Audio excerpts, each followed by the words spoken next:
श्री गणेशाय नमः। ओम गुरुदेवाय नमः। भगत सिंह सूली पर भी इतने प्रसन्न हैं जितने तुम दुकान पर नहीं हो। और वैज्ञानिक कहते हैं कि शहीदों का वजन बढ़ जाता है सूली के वक्त, जो कि बड़ी अद्भुत घटना है। भगत सिंह का भी 1 पौंड वजन बढ़ गया था। एक दिन पहले वजन कुछ और सूली वाले दिन वजन कुछ और। सूली के ठीक घड़ी भर पहले वजन और हो गया। सूली पर वे इतने प्रफुल्लित हो गए कि 1 पौंड वजन बढ़ गया। कुछ खाया पिया नहीं है, अभी पानी भी नहीं पिया। वजन बढ़ने का कोई भौतिक आधार नहीं है। लेकिन जब कोई बहुत प्रफुल्लित होता है तो जैसे चारों तरफ जो ऊर्जा से भरा हुआ विराट आकाश है, उससे कुछ उसे मिल जाता है। वह भूखा भी प्रफुल्लित होता है। जब तुम उदास होते हो तब तुम भोजन भी करते हो, लेकिन वजन नहीं बढ़ता। लोग कहते हैं कि क्रोधी दुखी क्षीण होता जाता है। खाए पिए सुख सुविधा हो, कुछ फल नहीं होता, वजन गिरता जाता है। तुमने शायद देखा हो, छोटे बच्चों को दिखाई पड़ता है, बड़े लोगों इनसे इनकार कर देते हैं। छोटे बच्चों को कभी कभी तुम्हें भी, जब तुम खुले आकाश में शांत बैठे हो तो तुम्हें प्रकाश के छोटे छोटे बिंदु आकाश में तैरते हुए दिखाई पड़ते हैं। आँख को नीचे लाओ तो नीचे आते हैं, आँख ऊपर ले जाओ तो ऊपर जाते हैं। छोटे बच्चों को ये बहुत दिखाई पड़ते हैं। वैज्ञानिक कहते हैं कि वह प्राण ऊर्जा है। उसी तत्व को हिंदुओं ने प्राण कहा है। वह चारों तरफ व्याप्त है। और जब कोई व्यक्ति बहुत प्रफुल्लित होता है तो वे जो छोटे छोटे प्रकाश बिंदु चारों तरफ हैं, वे उसके शरीर में प्रविष्ट हो जाते हैं। उसका वजन बढ़ जाता है। या जब कोई व्यक्ति बहुत उदास होता है तो उसके भीतर संग्रहित प्रकाश के बिंदु, ऊर्जा के कण आकाश में निकल जाते हैं। वह क्षीण हो जाता है, उसका वजन कम हो जाता है। भगत सिंह पर चढ़कर, सूली पर चढ़कर इतने खुश हैं, तुम दुकान पर चढ़कर इतने खुश बिल्कुल भी नहीं। दुकान तुम्हारी सूली से बदतर मालूम होती है। जीसस सूली पर दुखी नहीं है, तुम सैया पर भी दुखी हो। बात क्या है?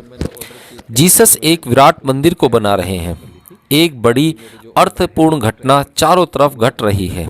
उनके हाथ में कोई कृत्य हो रहा है जो मूल्यवान है, और उसका मूल्य जीसस से ज्यादा है। भगत सिंह कोई आज़ादी का सपना पूरा कर रहे हैं। खुद मिट जाएंगे इसकी चिंता नहीं, उससे बड़ा कुछ रहेगा, कुछ घटेगा, वह निमित्त बन रहे हैं विराट के एक आयोजन का। जब भी कोई व्यक्ति अपने से बड़े से संयुक्त होता है तभी प्रफुल्लित हो जाता है।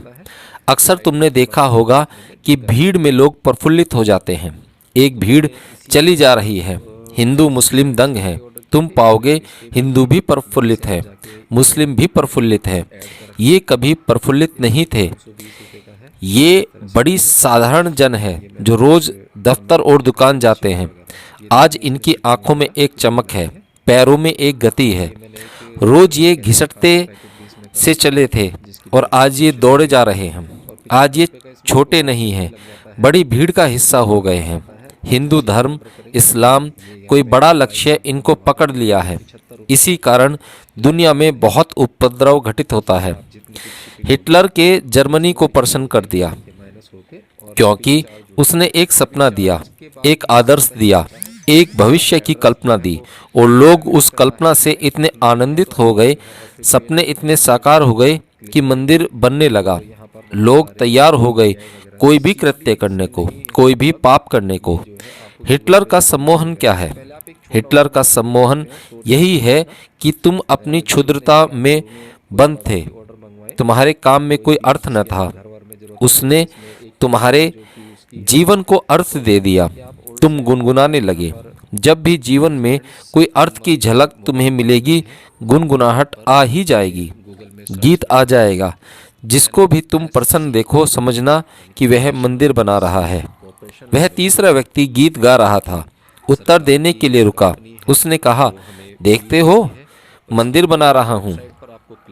तब पसीना पसीना नहीं है, तब धूप धूप नहीं है, तब पत्थर का तोड़ना कोई श्रम नहीं है। पूजा हो गई, प्रार्थना हो गई, एक बड़ा मंदिर बना रहा हूँ।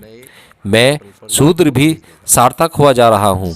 तुम अपनी क्षुद्रता को जब भी किसी विराटता से जोड़ लेते हो तभी तुम सार्थक मालूम पड़ने लगते हो। जब तुम अकेले हो तब तुम बिल्कुल शूद्र हो। जब तुम किसी चीज से भी जुड़ जाते हो तभी तुम प्रसन्न हो जाते हो।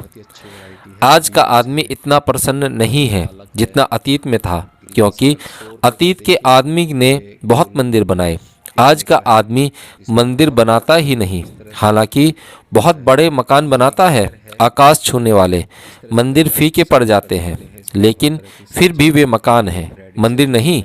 100 मंजिल के मकान हैं, गगनचुंबी, जिनके नीचे बदलियां छूट जाती हैं।